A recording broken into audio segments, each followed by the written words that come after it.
Welcome once again. It's time for Shelf Life Book Reviews online, where I present for you, the faithful reader, a book that is very highly recommended. And the book this time out is Black River Orchid by Chuck Wendig. This is published by Del Rey, and it retails for $39.99.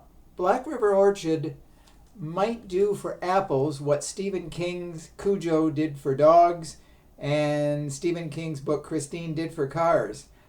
This book is about apples, strangely enough, but it is a horror story, and the author, this book has been compared to classic Stephen King, as well it should be. It is about 610 plus pages, and when you get a book that big, sometimes you get a few slow spots. Well, there are no slow spots in this book.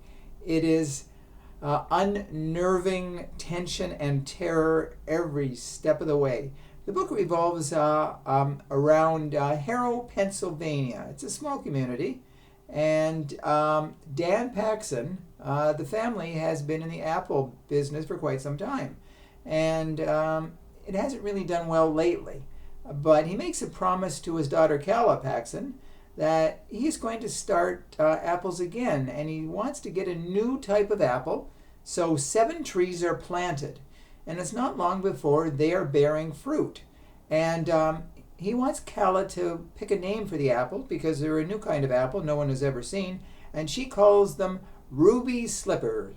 And it's an interesting name. Now soon, everybody's got to buy and sample the Ruby Slippers.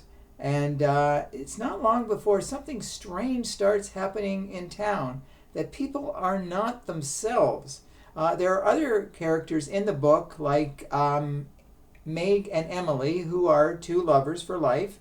They're very close to one another. They're married, and they are inseparable a lot of the time. There's also Joni and Graham.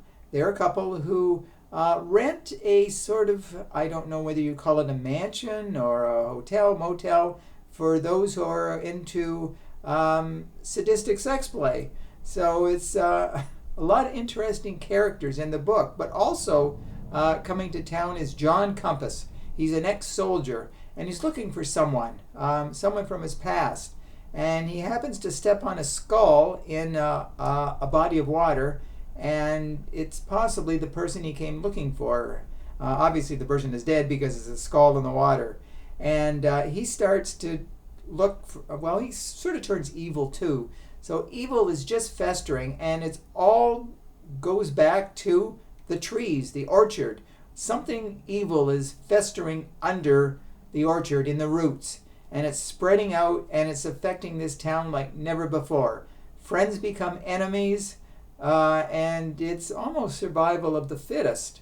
And Calla, she has a boyfriend, and they try to steer clear of the father because the father has changed too. Dan Paxson is not the man he once was, and he's obsessed with the apples. But everybody in town seems obsessed with him. They can't get enough of the Ruby Slippers apples. And so the book really, the deeper into the book, the more chilling it gets. There are murders. There's a lot of grisly scenes.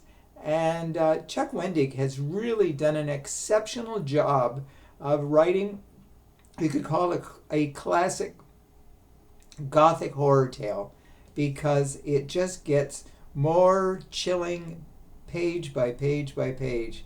So if you are seeking out a horror book with a difference that harkens back to the classic days of Stephen King style horror, then Black River Orchid is definitely a book that you should be adding to your must-buy list, because it's certainly exceptional and it will chill you to the core, apple core that is.